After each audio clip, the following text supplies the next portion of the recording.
Well so ఇక్కడ madam అడిగినట్టు కొన్నిసార్లు ఆ సంధి కాలం గురించి మేడం అన్నారు కదా. ఇది ఎప్పుడైనా ఎవరైనా వినుండకపోతే సంధి కాలం అంటే ఏంటో కొంచెం క్లుప్తంగా తెలుసుకుందాం. అఫ్ కోర్స్ ఈ రోజు కాన్సెప్ట్ కూడా మనం ముందుకెళ్తాము. బట్ ఇది సాధన పరంగా మనలో చాలా మందికి ఉపయోగపడుతుంది కాబట్టి దీన్ని ప్రస్తావన. Good morning ma'am. Good morning అండి. సో సంధి కాలం అంటే మనము ఒక ప్రయాణం చేస్తాము. పెద్ద అడవి ఉంది అనుకోండి, పెద్ద కారడవి ఉంది.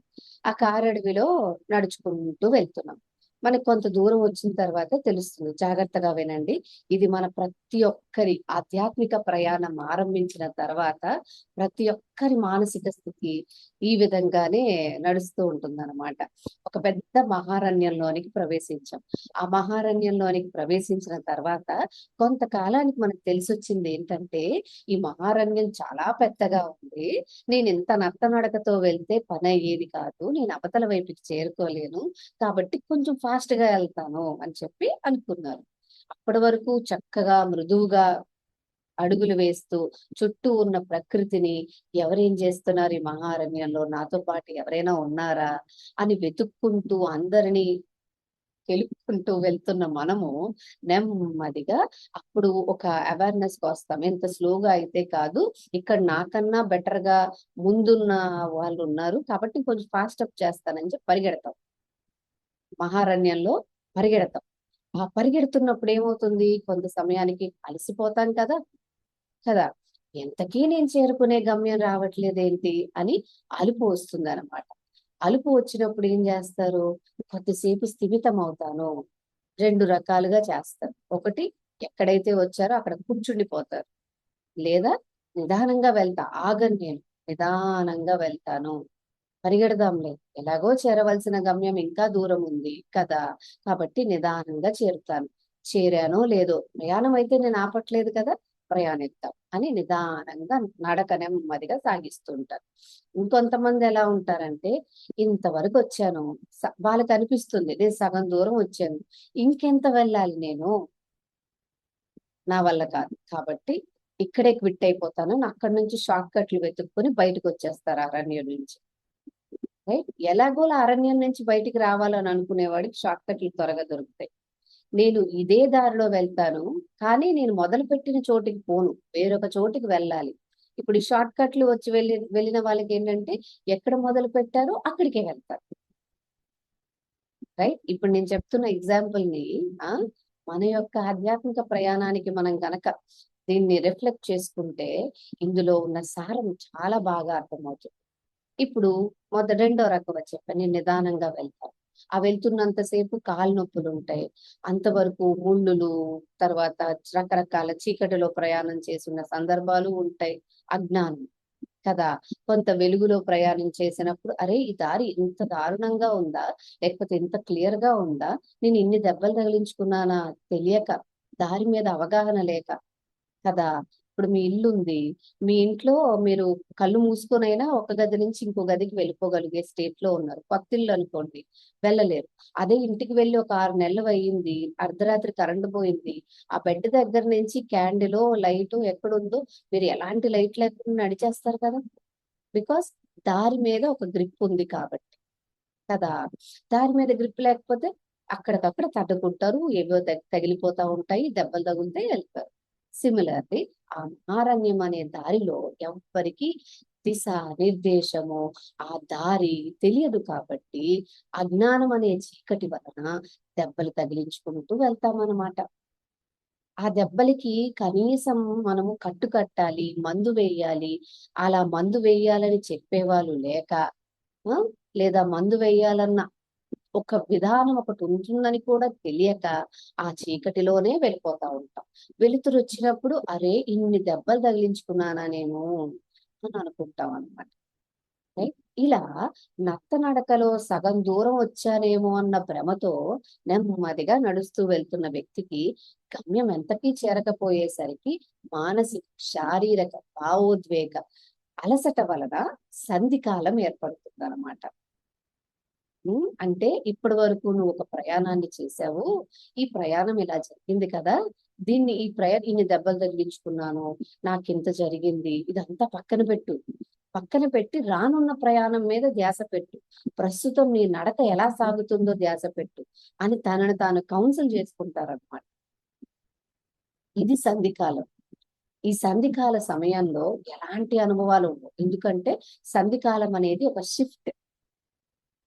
తదుపరి దశకు నువ్వు చేరుకోవటానికి నిన్ను నువ్వు భావోద్వేగంగా, శారీరకంగా, మానసికంగా, ఆత్మపరంగా సిద్ధం చేసుకుంటున్న, సిద్ధం చేసుకోబోతున్నటువంటి ఒక షిఫ్ట్ లాంటిది అనమాట.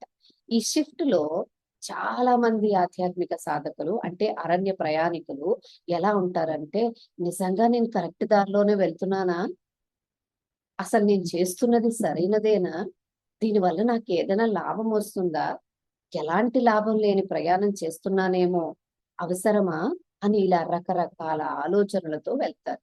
ఇంకొంతమంది ఆధ్యాత్మిక సాధకులు ఎలా ఉంటారంటే, వాళ్ళకన్నా ముందు వెళ్ళే ఒక దిక్సూచి ఉంటారనమాట, గురువు అని అనుకుందాం. ఓకే, అది గదిగదిగో ఆ వ్యక్తి నాకు అక్కడ కనబడుతున్నారు కదా, ఆ వ్యక్తి అక్కడ ఉన్నారంటే నేను వెళ్తున్న దారి కూడా కరెక్టే, కాబట్టి నేను ఈ దారిలో వెళ్తాను అని అనుకుంటూనే చుట్టుపక్కల ఉన్నటువంటి పుల్లలు, మొక్కలు, రాళ్ళు అన్ని గ్యాదర్ చేసుకుంటారు టైం పాస్.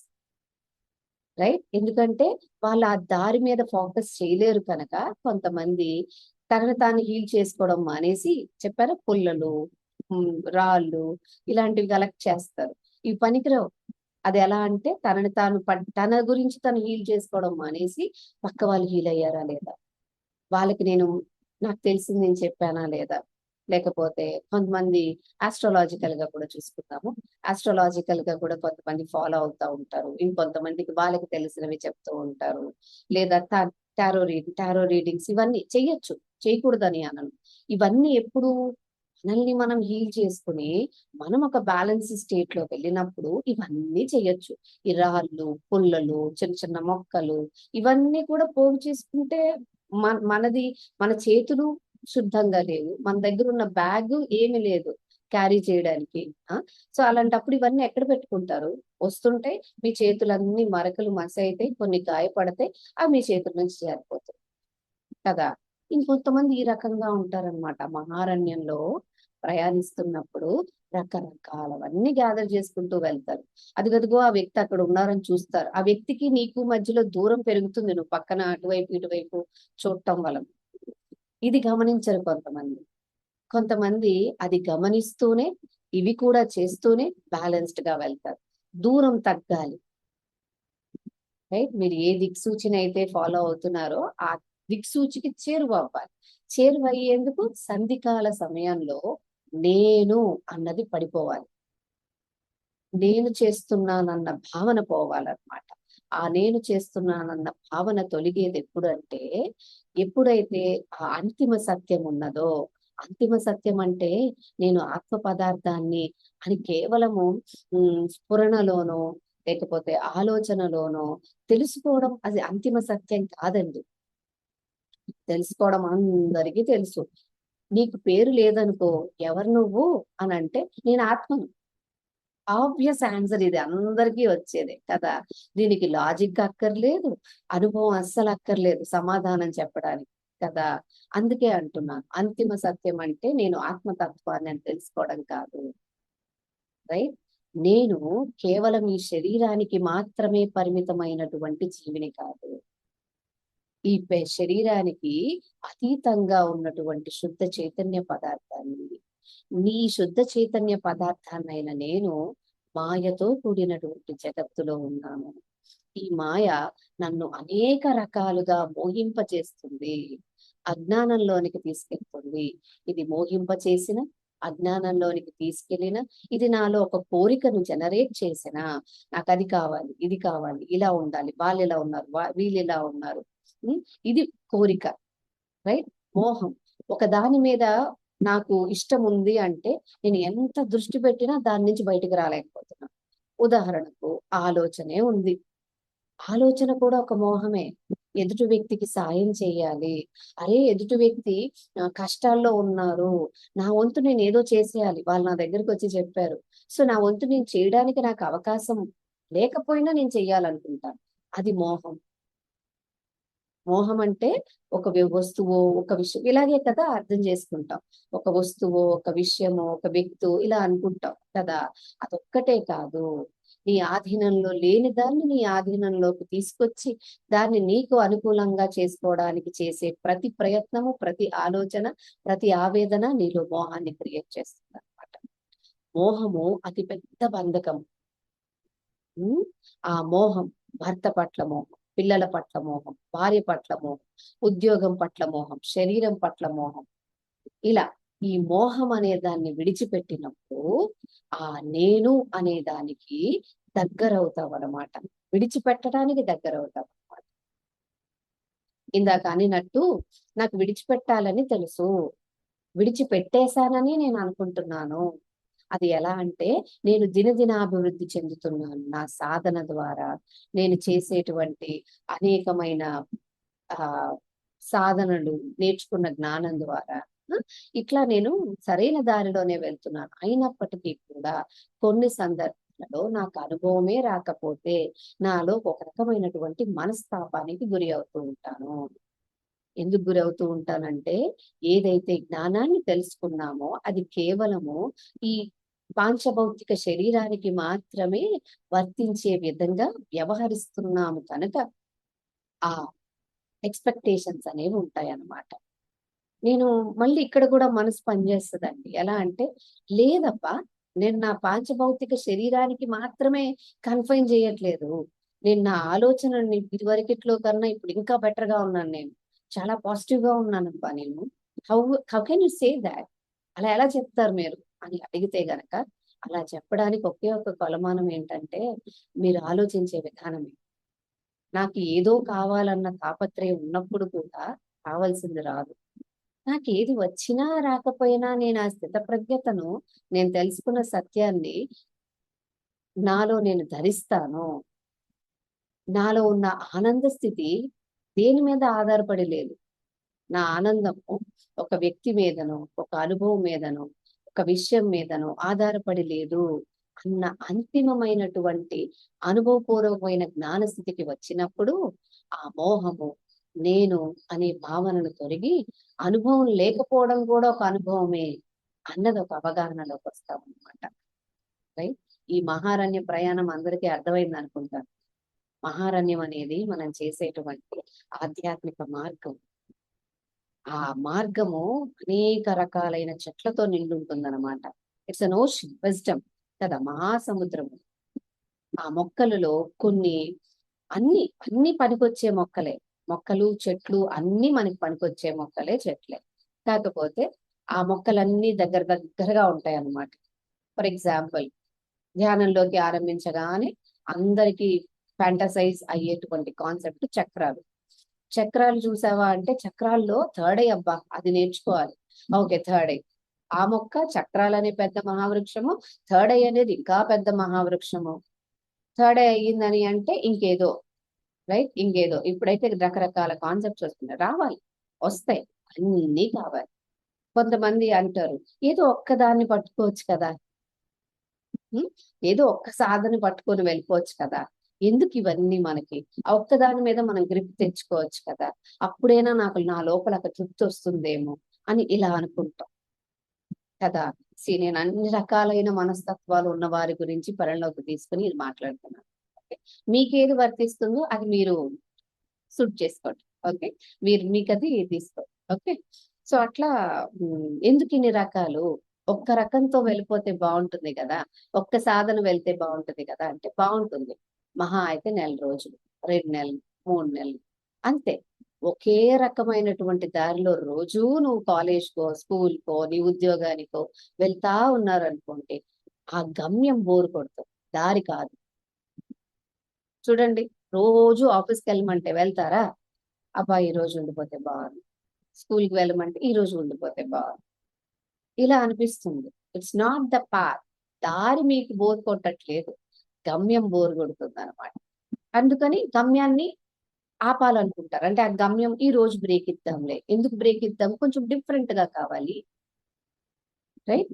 డిఫరెంట్ గా నాకు కావాలి అని అనుకుంటున్నారు కాబట్టి ఒకరోజు ఆఫీస్ ఎగ్గొడతారు, ఒకరోజు స్కూల్ కాలేజ్ ఎగ్గొడతారు, రోజు చేసే పని ఎగ్గొడుతూ ఉంటారు అనమాట. ఆ ఎగ్గొట్టడానికి బదులుగా గమ్యాన్ని మార్చాలన్న ప్రయత్నం ఎందుకు చేయకూడదు?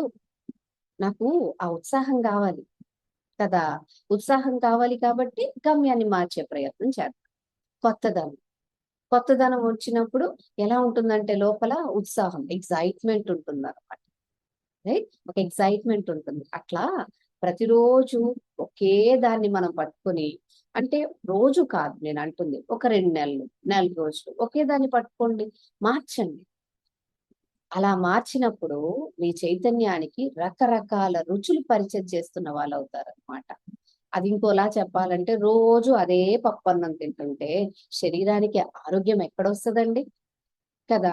యూరిక్ యాసిడ్ రిలీజ్ ఎక్కువ అయిపోతుందమ్మా, కాబట్టి పప్పు తినడం ఆపేసి, లేకపోతే మోకాలు నొప్పులు విపరీతం అవుతాయి అని చెప్తారు. ఇది విన్నారా? రోజు పప్పు తినే వాళ్ళకి కూడా డెఫిషియన్సీ ఉంటుంది. పప్పు పోషకాహారమే, కానీ రోజు పప్పే, ఇంకొక కూర లేదన్నప్పుడు శరీరంలో మోకాలలో ఆ యూరిక్ యాసిడ్ రిలీజ్ అనేది తగ్గుతుంది, మోకాలు నొప్పులు వస్తాయి. Same age with Sadhana.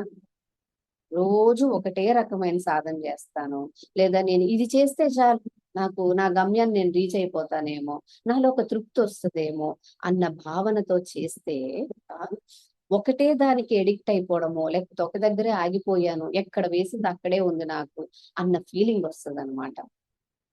Progress అవుతున్న ఫీల్ రాదు. ఇప్పుడు నాతో పాటు గత 6 సంవత్సరాల నుంచి ట్రావెల్ చేస్తున్న చాలా మంది ఉన్నారు ఇక్కడ కదా. సో మీ అందరిలో ఒక భావన ఉంటుంది, ఇంకా ఏదో చెయ్యాలి, ఇంకా ఏదో చేరుకోవాలి, ఏదో గమ్యాన్ని చేరుకోవాలన్న భావన అందరిలోనే ఉంటుంది. But at the same time ఎవరికి బోరింగ్ ఉండదు. గమనించారా? బోరింగ్ ఉండదు, ఒక ఎగ్జైట్మెంట్ ఉంటుంది. ఎందుకు బోరింగ్ ఉండదో చెప్పనా? బికాస్ రకరకాల రుచులు తింటూ ఆత్మకి ఆ రుచులు ఇస్తూ ప్రయాణిస్తున్నాం కాబట్టి ఆ అసంతృప్తి ఉంది చూసారా, ఏదో చేరాలన్న అసంతృప్తి, అసంతృప్తి ఉంటుంది. అసంతృప్తి మంచిదే, ఆధ్యాత్మిక అసంతృప్తి మంచిదే. ఎందుకు? నీలో నిత్య నూతన ఉత్సాహాన్ని, యవ్వన ఉత్సాహాన్ని, నీ వయసుతో సంబంధం లేదు. రైట్, ఈవెన్ యు ఆర్ 50+, 70+, 80+, ఏదైనా కానీ ఆ ఉత్సాహం అనేది మెయింటైన్ చేస్తారనమాట. అదే గనక ఇక్కడ ఇప్పుడు నాతో పాటు 5 years 6 years ట్రావెల్ కన్నా ముందు కూడా మీరు ఎవరినో ఒకరినో గురువునో ఎవరినో ఒకరినో ఒక సంవత్సర కాలమైనా ఫాలో అయి ఉంటారు కదా కదా. ఆ సంవత్సర కాలంలో మీరు గమనించుకుంటే రోజూ చేసిన సాధనలో ఉత్సాహం అనేది తక్కువ, సరెండరెన్సీ అనేది ఎక్కువ. మనం ముందుకు వెళ్ళాలంటే ఉత్సాహమా సరెండరెన్సీ అంటే ఉత్సాహం ముందు రావాలి, సరెండరెన్సీ తర్వాత రావాలి. శరణాగతి, శరణాగతి ఒక్కటే సరిపోదు. తర్వాత తర్వాత ఒక 2 సంవత్సరాలకో 3 సంవత్సరాలకో అదే పార్ట్ మళ్ళీ బోరు కొడుతుంది, సరెండరెన్సీ కూడా ఉండదు ఇంకా అక్కడ, స్తబ్దత వచ్చేస్తుంది అనమాట. ప్రాక్టికల్ గా ఆలోచిద్దాము. గతానికి వెళ్ళి మీ యొక్క వ్యక్తిగత సాధన గురించి కూడా మీరు దాన్ని విశ్లేషిస్తూ ఇప్పుడు నేను చెప్పేది వెళ్ళి, సరెండరెన్సీ, ఉత్సాహము, ఈ రెండు రెండు కళ్ళు లాంటివి అనమాట. ఆధ్యాత్మికంగా మనం ఉన్నత శిఖరాలకి చేరాలంటే రెండిట్లో ఏ ఒక్కటి తగ్గినా ఇంకొకటి పని చేయదు కాబట్టి, అంటే ఇంకొక దానితో ఇప్పుడు సరెండరెన్సీ లేదు, కేవలము ఆ ఉత్సాహంతోనే వెళ్తున్నారు అనుకోండి, నచ్చదు, ఆ ప్రయాణం నచ్చదు, వదిలేస్తారు, ఇంకొకటి పట్టుకుంటారు, అంటే ఇంకొక వ్యక్తి దగ్గరికి వెళ్తారు, ఇంకొక విషయం దగ్గరికి వెళ్తారు. ఇక్కడ శరణాగతి ఉండాలి, సరెండరెన్సీ ఉండాలి. సరెండరెన్సీ ముందు శరణాగతి రావాలి, ఆ తర్వాత సరెండరెన్సీ రావాలి. ఒక కన్ను తర్వాత ఇంకొక కన్ను రావాలి, తర్వాత 2 కళ్ళతోని చూడాలన్నమాట. అట్లా అనుభవం అనేది ఒకనొక సంధి సమయంలో రాకపోవడానికి గల కారణం ఇదనమాట. అది అండి. Thank you for the question madam. బాగా చెప్పారు మేడం. చాలా చాలా కరెక్ట్ గా అది ఎలాగా అప్లై చెయ్యాలి అనేది మనం వెళ్తున్న ప్రయాణంలో అనేది మొత్తం. అంటే మీరు చెప్పే క్లాసుల్లో ఏంటంటే మేడం, ఒకేసారి తల మీద తీసుకెళ్ళిపోకుండా పాదాల నుంచి తో నుంచి అది మళ్ళా మారుస్తూ మళ్ళా వస్తూ అలాగా ట్యూన్ చేసి తీసుకెళ్తున్నారు. అందుకు బోర్ కొట్టదు. ఎందుకంటే రకరకాల అనుభవాలు, అంటే ఇందులో నిధి ఉంటుంది, ఒకసారి హర్రర్ మూవీ లాగా ఉంటది, ఒకసారి చాలా టేస్ట్ గా ఉంటది, ఒకసారి రొమాంటిక్ గా ఉంటది, ఒకసారి లవబుల్ గా ఉంటది. అవును. అలా అన్ని మిక్స్ అయ్యి వస్తున్నది కాబట్టి ప్రయాణం మీకు ఎలా చేయాలో మీకు తెలుసు మేడం. అంటే తీసుకెళ్లే వాళ్ళని అక్కడ తీసుకెళ్తున్నారు డివైన్ దీంట్లో. అదే అదే ఎస్ మేడం. అలాగా ఒక్కొక్క రోజు అనిపిస్తుంది. ఆ, అనుభవం లేకపోతే ఉంది మేడం ఇచ్చే